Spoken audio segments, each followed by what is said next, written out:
안녕하세요. 뉴욕교의 연합인포맥스 윤영숙 특파원입니다. 오늘 3대 지수가 모두 하락세로 마감을 하면서 3거래일 연속 하락했습니다. 오늘 같은 경우는 이제 IMF가 미국의 성장률을 대폭 하향하고 그리고 시장을 떠받칠 만한 특별한 재료도 없었습니다. 우선 시황부터 보고 가겠습니다. 이날 다우지수를 비롯해서 3대 지수는 모두 3거래일 연속 하락을 했습니다. 개별 종목별로 보면 다우지수가 0.34% 하락했고 나스닥 지수는 0.14% 그리고 S&P 500 지수는 0.24% 떨어졌습니다. 업종별로 보면 통신주가 1% 이상 하락했고요. 기술주, 헬스 그리고 산업 금융 종목들이 대체로 하락했습니다. 반면 이제 부동산, 임의 소비재 그리고 유틸리티 이런 종목들은 이제 상승을 했습니다. 오늘 시장 분위기는 이제 장 초반에는 파란색으로 이제 좀 이제 긍정적인 흐름이 나타나기도 했었는데요. 이제 장 마감으로 갈수록 이제 지수가 좀 밀리는 모습을 보였습니다. 오늘 개장 초에는 이제 IMF가 미국의 성장률을 대폭 하향했다는 소식이 나왔는데요. 여기 보시면 IMF가 전 세계의 성장률을 하향을 했고요. 미국 같은 경우는 이제 올해 같은 경우는 6%로 이전에 예상한 7%에서 1%포인트 가량 하향했습니다. 그리고 특히 IMF가 인플레이션과 관련한 우려를 내놓으면서 이제 시장이 조금 위축된 모습이었고요. IMF의 이코노미스트는 이런 얘기 했는데요. 주요 공급망 이슈가 지금 이제 인플레이션 압력을 야기하고 있다라고 지적을 했고요. 이게 상당히 높고 금융 위험도 높아지고 있다라고 지적을 했습니다. 이게 전망에 추가적인 위험을 야기한다라고 얘기했고요. 그리고 이제 연준과 같은 중앙은행들이 이제 인플레이션이 너무 이제 계속 높은 수준을 유지하게 되면 통화 정책을 긴축할 준비를 해야 된다라는 지적도 했습니다. 그리고 이날 발표된 노동부의 8월 채용 공고 수치가 이제 이전보다는 줄어들긴 했지만 1천만 건으로 여전히 높은 수준을 유지했고요. 무엇보다 자발적 퇴직이 늘어나면서 기업들이 여전히 사람을 구하는 것이 어렵다는 점을 시사했습니다. 멘트 하나 보고 가겠습니다. 이 트레이드 파이낸셜의 크리스 라킨이라는 사람이 얘기한 건데요. 시장에는 여전히 많은 역풍이 있다라고 얘기를 하고 있고요. 무엇보다 이제 기업 실적이 발표되는 시점에 여전히 많은 역풍이 있다라고 얘기하고 있고, 그리고 트레이더들은 가이던스를 찾으려고 하고 있다. 특히나 이제 성장 둔화의 위협이 커지고 있는 상황에서 지금 어떤 시장에서 찾을 수 있는 어떤 시그널이나 가이던스를 찾으려고 하고 있다라고 얘기를 하고 있습니다. 리피니티브가 조사한 바에 따르면 이코노미스트들은 이제 이번 3분기 기업 실적이 지난해 같은 기간보다 약 30% 증가할 것으로 예상하고 있고요. 이건 지난 2분기에 96% 이상 증가했던 것에 비해서는 둔화한 수치입니다. 아무래도 시장은 다음날 발표되는 이제 주요 지표나 아니면 기업 실적을 대기하는 모습이었는데요. 내일은 JP모건과 델타항공의 실적이 발표가 됩니다. 그리고 그 다음 날에는 BOA나 월그린 그리고 이제 웰스파고, 모건스탠리 같은 기업들의 실적이 발표될 예정이고요. 특히나 내일 같은 경우는 이제 기업 실적도 나오지만 CPI 지표와 그리고 FOMC 의사록에 나옵니다. 그래서 오늘 시장 분위기는 전체적으로 이제 내일 나오는 지표를 확인하고 가자라는 대기 모드였던 것으로 보입니다. CNBC가 시장 전략가들을 상대로 연말 전망치, 지수 연말 전망치를 집계한 게 나왔다고 했었는데요. 그거를 이제 지금 이제 구체적으로 누가 얼마 정도로 이제 예상했는지를 보여주는 표가 있어서 가져왔습니다. 지금 보시면 이제 가장 낮게 전망한 곳이 도이치뱅크인데요. 도이치뱅크는 3,950으로 S&P 500 지수 연말 전망치를 예상을 했고요. 그리고 이제 4,000으로 전망한데도 시티나 BTIG 같은 데가 있고 모건스탠리도 4,000으로 예상을 하고 있습니다. 좀 지수가 지금보다는 다 낮아질 것으로 예상을 한 곳이 BOE까지는 지금보다 하락할 것으로 예상을 하고 있네요. 그리고 이제 지수가 한 4,500까지, 웰스파고는 4,500까지 오를 것으로 예상하고 있고, 이제 바클레이즈는 4,600, 크레딧 스위스도 이제 4,600, JP 모건도 4,600 이렇게 예상을 하고 있고요. 골드만삭스 같은 경우는 4,700으로 예상을 하고 있고, 이제 가장 높은 전망치는 4,800으로 BMO가 예상하고 있는 수치입니다. 이날 IMF가 전 세계 성장률 전망치를 하향했다는 소식이 나왔습니다. 이제 공급망 차질 이슈와 그리고 그 팬데믹 영향을 고려한 조치인데요. 이날 보시면 성장률을 올해 같은 경우는 5.9%로 해서 지난 7월에 예상한 것보다 0.1%포인트 낮췄습니다. 그리고 내년 같은 경우는 4.9% 성장할 것으로 예상해서 이전에 7월에 예상한 수준을 그대로 유지했습니다. 이날 IMF는 성장률 전망치 하향에 대해서 선진국에서는 공급망 이슈, 그리고 신흥국에서는 보건 상황이 악화하는 것을 반영을 했다고 했습니다.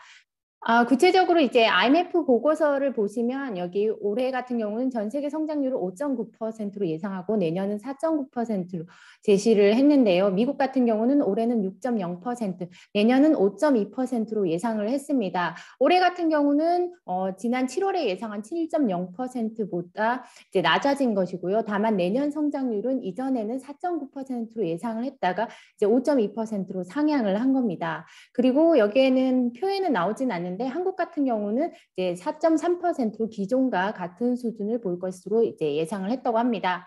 그리고 유로존 같은 경우는 올해 5.0, 내년 4.3% 정도로 예상을 했고요. 중국은 올해는 8.0%, 그리고 내년에는 5.6% 성장할 것으로 예상을 했습니다.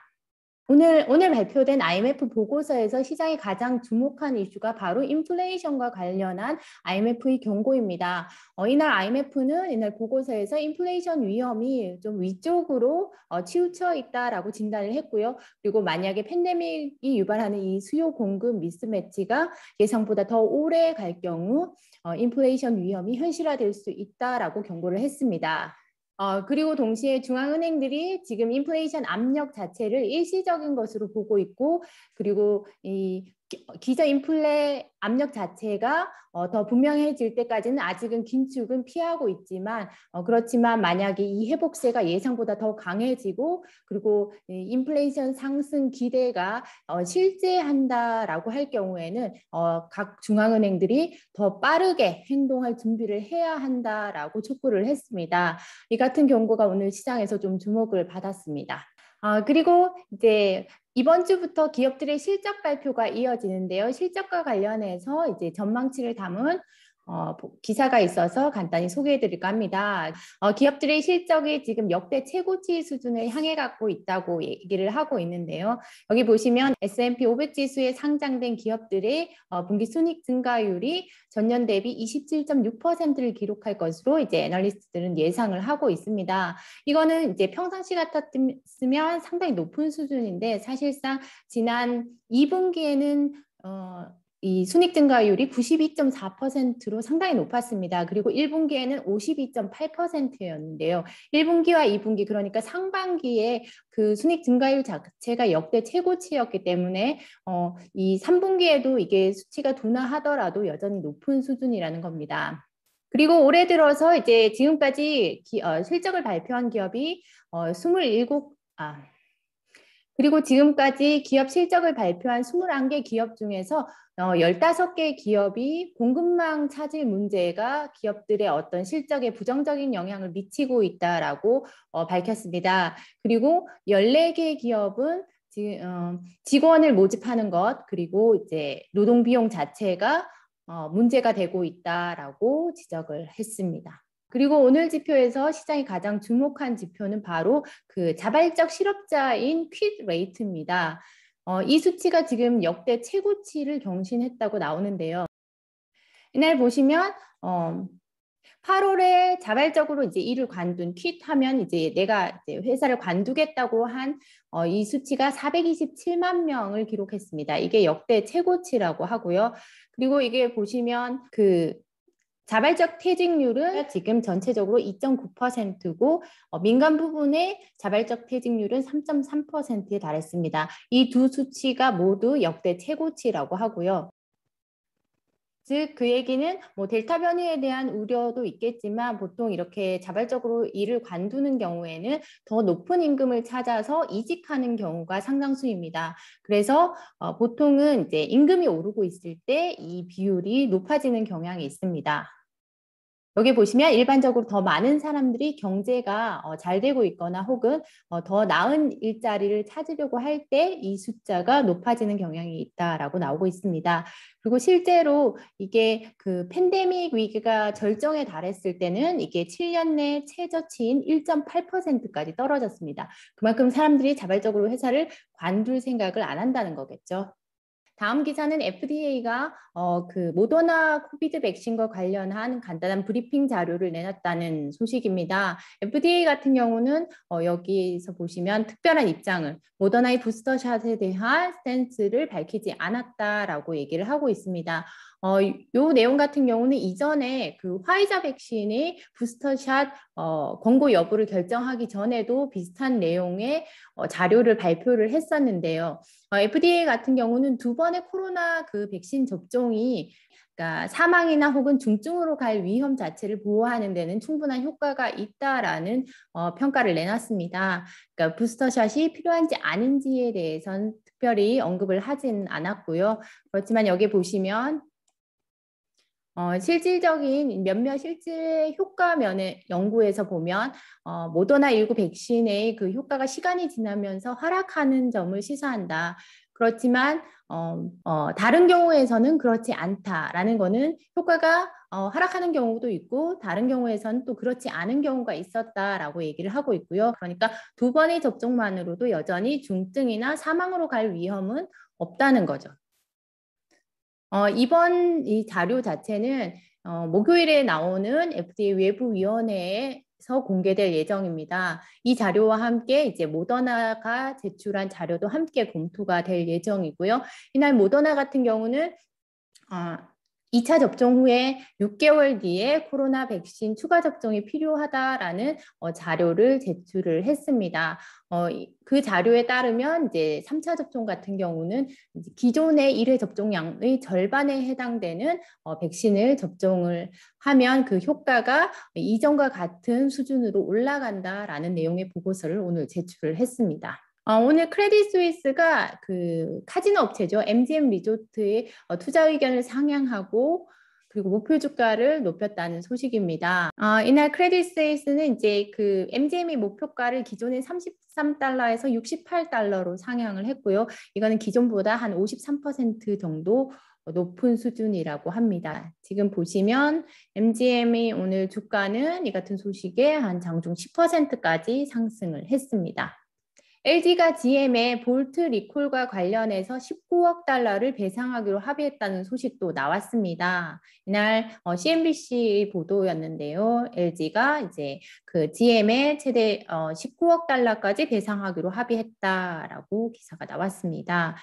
그 전에 이 GM 같은 경우는 이 리콜 문제로 비용이 한 20억 달러 정도 소요될 것으로 예상을 했고요. 사실상 그 20억 달러의 대부분인 19억 달러를 LG로부터 배상을 받기로 했습니다. 그동안 이제 몇 건의 화재 사건으로 인해서 그 LG 배터리 자체에 이제 문제가 지적이 됐었는데요.